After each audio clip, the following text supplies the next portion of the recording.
Pour les résultats du premier tour des législatives sur La Rochelle, le rendez-vous était donné à 19h30 à l'hôtel de ville Rochelet. Les principaux candidats y étaient présents.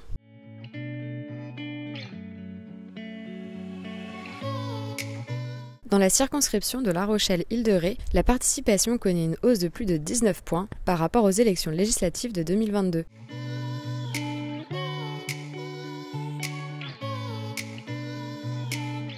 Avant d'annoncer les résultats, le maire de La Rochelle, Jean-François Fontaine, s'est exprimé sur la montée de l'extrême droite en France. Notre pays est en train de traverser des heures très difficiles. On vient de voir une tendance sur le plan national et on voit bien qu'il y a un véritable risque d'un front national en majorité absolue sur notre pays. Ce risque, il faut bien sûr le combattre partout, plus localement, sur la Charente-Maritime.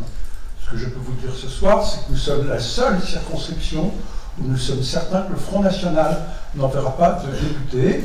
Et puis on est tous avec, je dirais, un moment de gravité dans notre pays, compte tenu de cette situation politique absolument terrifiante que notre pays traverse. Tout doit être fait pour que le Front National n'ait pas la majorité absolue le week-end prochain.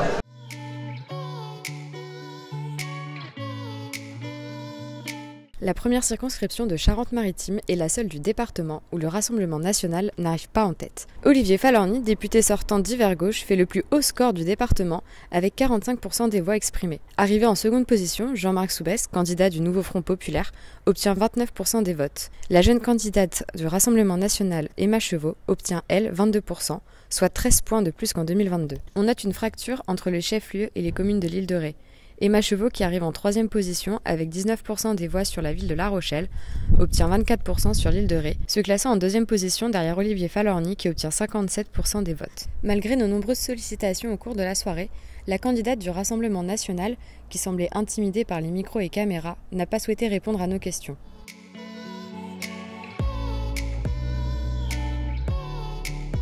Présent dès 20h15 à l'hôtel de ville Rochelet, le candidat du Nouveau Front Populaire Jean-Marc Soubest s'est rapidement rendu à la préfecture pour obtenir les résultats de l'ensemble de la circonscription, sans que nous ayons le temps de l'interviewer. Après consultation des militants et partenaires du Nouveau Front Populaire, il a pris la décision de maintenir sa candidature au second tour.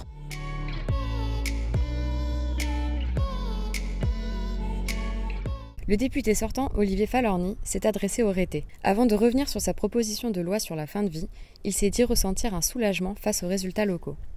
Et surtout une immense gratitude. Une immense gratitude, évidemment, pour les Rétés, qui m'ont accordé à nouveau une confiance extraordinaire. Et je veux leur dire combien je suis fier d'être peut-être à nouveau, parce qu'il y aura un deuxième tour, mais j'espère vraiment redevenir député de La Rochelle et de l'Île-de-Ré, je précise toujours, et de l'Île-de-Ré. Et vraiment, ce score dans les 10 communes rétaises me touche particulièrement. Un score tout à fait impressionnant. Et donc, je suis évidemment très confiant pour le second tour. Et par ailleurs, dans cette logique du deuxième tour, j'ose espérer aussi qu'il y aura des désistements républicains pour faire en sorte qu'il n'y ait pas cette majorité pléthorique telle qu'on nous l'annonce du Rassemblement national demain à l'Assemblée nationale. Si le Rassemblement national a le pouvoir, le projet de loi sur la fin de vie, malheureusement, ne sera pas inscrit à nouveau à l'ordre du jour. Donc c'est une des raisons pour lesquelles, évidemment, je me bats à titre personnel, mais aussi pour laquelle je souhaite qu'il n'y ait pas une majorité du Rassemblement national à l'Assemblée nationale, que ce texte, il s'est arrêté brutalement à la faveur de la dissolution, et j'espère que nous pourrons à nouveau remettre l'ouvrage sur le métier. La première circonscription de Charente-Maritime connaît donc une triangulaire pour le second tour qui aura lieu dimanche 7 juillet prochain.